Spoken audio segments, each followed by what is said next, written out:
নিরামিষ ভাজা।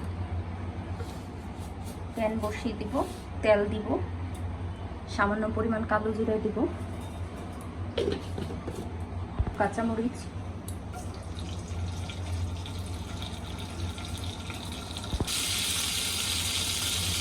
কেটে রাখা আলু গাজরগুলো দিয়ে দিব,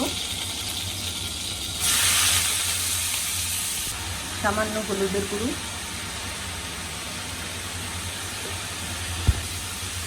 পরিমাণ মতো লবণ। এখন ঢেকে দিয়ে কিছুক্ষণ ভালোভাবে ভেজে নেব। ভাজাটা হয়ে গিয়েছে, এখন নামিয়ে নেব।